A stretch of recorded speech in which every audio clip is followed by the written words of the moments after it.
Hello दोस्तों, मैं प्रभत सिंह राणावत एक बार फिर ऑनलाइन क्लासेस में आप सबका स्वागत करता हूं। दोस्तों, प्रतिहार वंश की सेकंड लास्ट क्लास अपनी चलेगी, कल इसकी अंतिम क्लास चलेगी दोस्तों।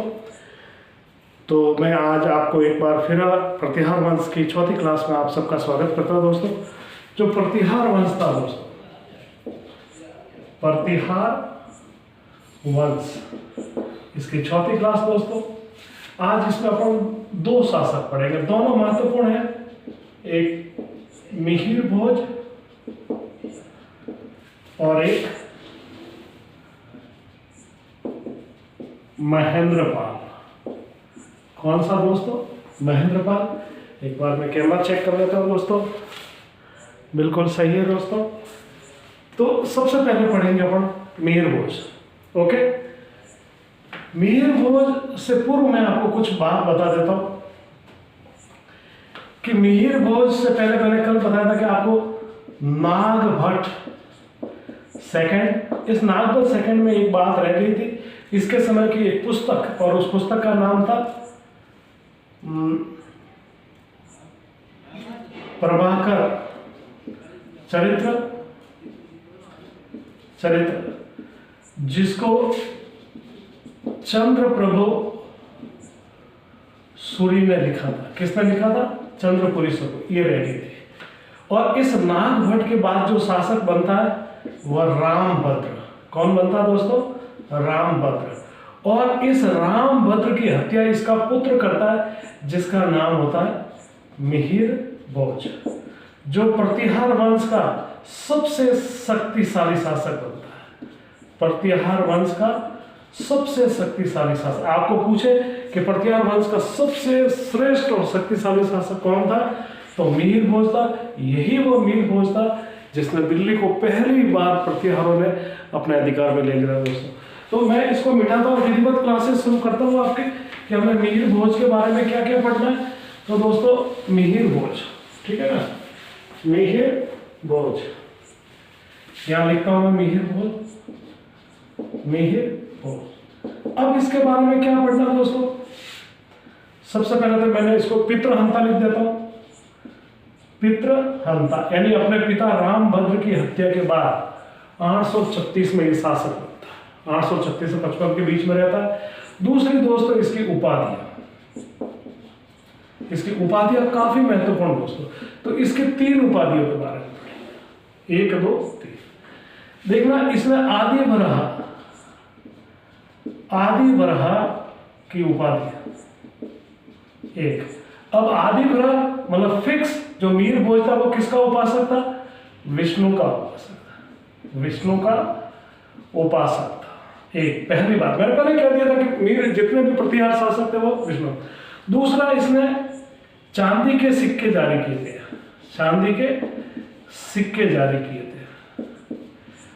और इन सिक्कों पर इसने आदि वराह लिखा था।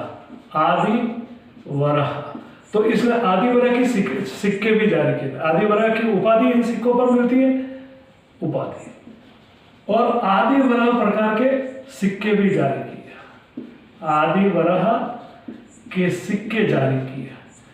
और ये सिक्के किसके थे? चांदी के बने हुए। तो नंबर 1 देखना, आदि वराह की उपाधि और आदि वराह के सिक्के जारी करने वाले ये मिहिर भोज था।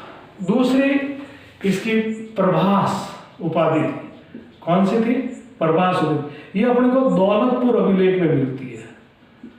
दौलतपुर अभिलेख में मिलती है प्रभास। तो फिर कौन सी उपाधि होगी? आदिवरा की उपाधि, आदिवरा के सिक्के और प्रभास की उपाधि।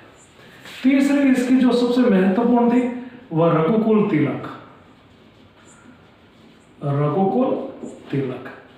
और ये जो उपाधि मिलती है दोस्तों, वह ग्वालियर अभिलेख में है। ग्वालियर अभिलेख किसमें मिलती है दोस्तों? ग्वालियर अभिलेख में। देखना आप एक बार वापस, आदिवरा की उपाधि, आदिवरा यानी विष्णु, चांदी के सिक्के जारी किए। और इन चांदी के सिक्कों पर इसने आदिवरा नाम लिखा था, मतलब आदिवरा नाम के सिक्के भी जारी किए और आदिवरा की उपाधि भी धारण की। प्रभास की उपाधि ये दौलतपुर अभिलेख में मिलती है। इतना ये अभिलेख आपको याद रखने की जरूरत नहीं। आप प्रभास, रघुकुल तिलक, ये यहाँ ग्वालियर अभिलेख बड़ा मोस्ट है दोस्तों। इस ग्वालियर अभिलेख में मीर भोज ने संपूर्ण पृथ्वी को जीतने वाला बताया। संपूर्ण पृथ्वी को जीतने वाला कौन था दोस्तों? कौन था? मीर भोज। और इसी अभिलेख में इसने अपनी राजधानी, देखना ये मोस्ट है, राजधानी कन्नौज से कहां ले गया? उज्जैन। तो यहां पर दो जगह में स्टार लगाता हूं, एक राजधानी उज्जैन ले गया, दूसरा आदिवरा की उपाधि और आदिवरा के सिक्के। अब तक जो पढ़ा इसमें से आपको ये दो चीज याद रखनी है, ओके, कि आदिवरा के सिक्के जारी किए और आदिवरा मतलब उज्जैन को राजधानी बनाया और आदिवरा के इसने सिक्के जारी किए। ये इसकी उपाधियां हो गई। तीसरी चीज दोस्तों, ठीक है, मैं इसको मिटा देता हूं, थोड़ा ठीक रहेगा।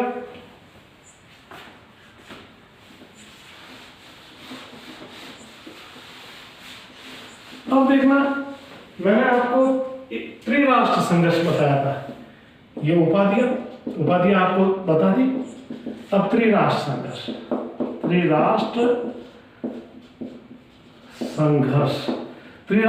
किसके बीच में हुआ था? पाल, प्रतिहार और राष्ट्रकूट। और इसमें देखना, अब ये जो प्रारंभ हुआ था, त्रिराष्ट्र जो प्रारंभ हुआ था, ये वत्सराज के समय, और त्रिराष्ट्र संघर्ष जो समाप्त हुआ वह मिहिर भोज के समय, मिहिर भोज। और अंतिम ये 200 वर्ष तक चला ये संघर्ष। कितने? 200 वर्षों तक चला, ये ध्यान रखना, ठीक है। तो त्रिराष्ट्र संघर्ष समाप्त हो गया। ये पहला शासक था, देखना, ये पहला शासक था जिसने दिल्ली पर अधिकार किया, दिल्ली पर अधिकार किया। मैंने आपको पहले बताया था कि सबसे ज्यादा शक्तिशाली व्यक्ति था जिसने दिल्ली। और इसके समय की यदि शासकों की बात करें कि इसने किस किस को पराजित किया, तो देखना, ये बंगाल के दो शासकों को, देवपाल व नारायण पाल को पराजित किया, नारायण पाल को पराजित किया, ठीक है। यहां राष्ट्रकूट शासक था, वही राष्ट्रकूट जो वत्सराज के समय यहां कन्नौज को जीतता है और अपने प्रतीक चिन्ह में गंगा और यमुना को भी लगाता कृष्णा के साथ में। अब यहां पर जो राष्ट्रकूट थे, राष्ट्रकूट जो शासक थे, वो यहां पर अमोधवर्ष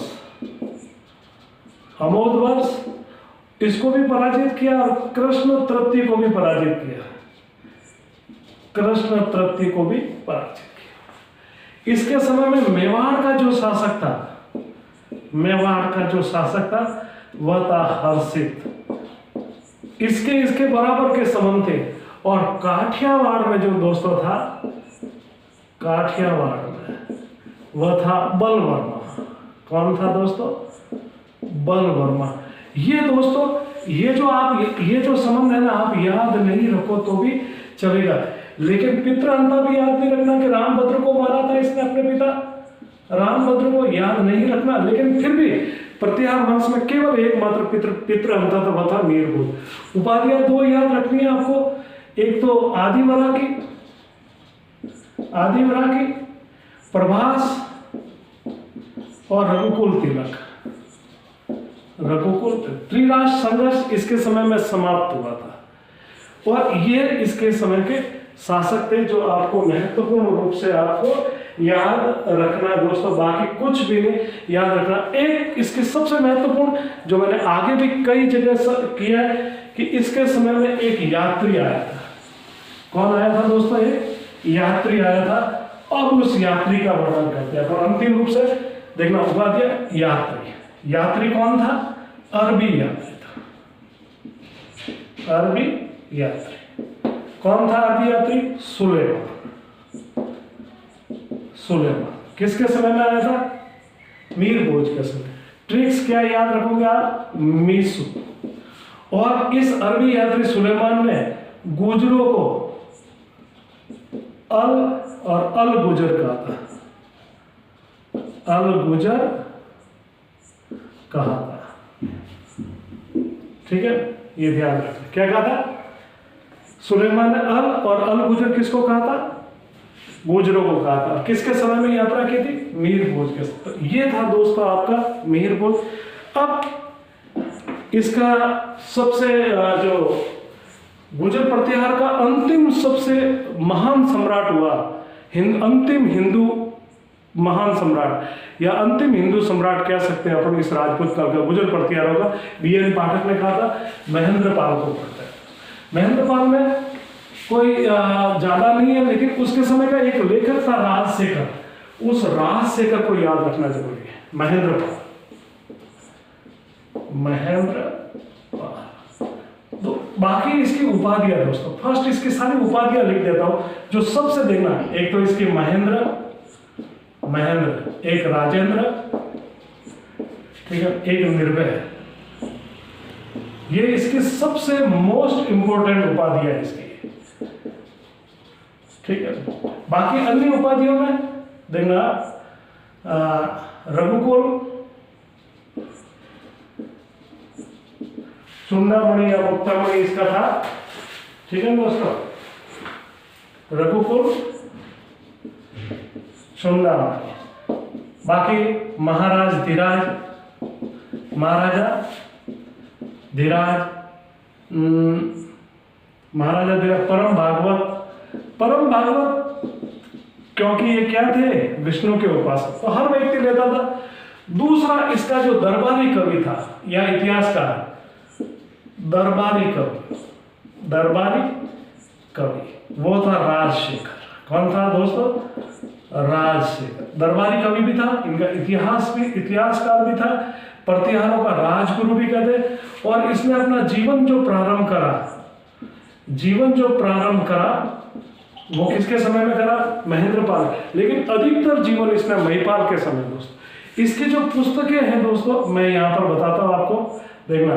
कपूर मंजरी वेरी मोस्ट है, कई बार वो काव्य मीमांसा, विदशल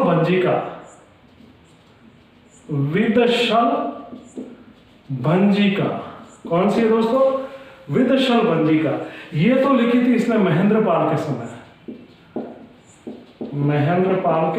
दोस्तों। ओके, बाकी के जो पुस्तकें थी कौन सी? बाल रामायण, बाल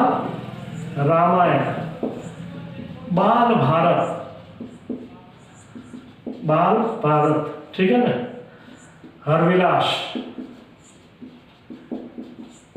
और एक और लिखी थी दोस्तों, बाल रामायण, बाल भारत, हरविलास और विदशल बंदी। ये विदशल बंदिका में इनको लक्ष्मण का पुत्र बनाया गया। इनको गुर्जरों को सौमित्र कहा गया है। और सुमित्रा गुर्जर प्रतिहारों की जो माता बताया गया, इनको सौमित्र पुत्र कहा गया। इन्हीं की लक्ष्मण की माता सुमित्रा, उनका वंशज बताया गया विदशल भंजिका। इसीलिए गुर्जरों को सौमित्र शब्द भी गुर्जरों के लिए कि किन शासकों को सौमित्र कहा जाता था, तो गुर्जर प्रतिहारों का। एक पुस्तक दोस्तों इसकी और थी, भुवन कोश। कौन सी थी दोस्तों? भुवन कोश। और एक चीज और याद रखना कि इस शासक को अंतिम हिंदू सम्राट कहा है। अंतिम महान हिंदू सम्राट कहा था किसने? बीएन पाठक ने। किसने कहा था दोस्तों? बीएन पाठक ने। देखना एक उपाधि आई है दोस्तों, रघुकुल चूड़ामणि। रघुकुल तिलक किसको कहा हमने? मीर भोज को। रघुकुल चूड़ामणि हमने किसको कहा? महेंद्रपाल। और एक आएगा रघुकुल मुक्तामणि, वो हम महिपाल को कहेंगे, वो कल पढ़ेंगे। तो ये दो शासक थे दोस्तों जो गुर्जर प्रतिहारों के। इससे कोई भी बात, यहाँ सबसे महत्वपूर्ण प्रश्न ये है, ये और ये उपाधि इसका, राजा और महेंद्र, ये याद रखना। राजा और महेंद्र और राजशेखर ने अपना जीवन, राजशेखर ने किसके समय में था? महेंद्रपाल। गुर्जर प्रतिहारों का अंतिम महान शासक तो ये, लेकिन सर्वश्रेष्ठ शासक कौन हुआ? तो वो हुआ दोस्तों मिहिर भोज। ओके दोस्तों, ये मेरी क्लास अगर आपको बहुत अच्छी लगे, लाइक शेयर एंड सब्सक्राइब जरूर करें दोस्तों, अपने दोस्तों में फैलाएं। मैं सीरीज और प्रश्न लेके आ रहा, दिन प्रतिदिन सुधार की प्रक्रिया से गुजर रहा हूँ मैं। आप लोग मेरा सपोर्ट करें। धन्यवाद, नमस्ते।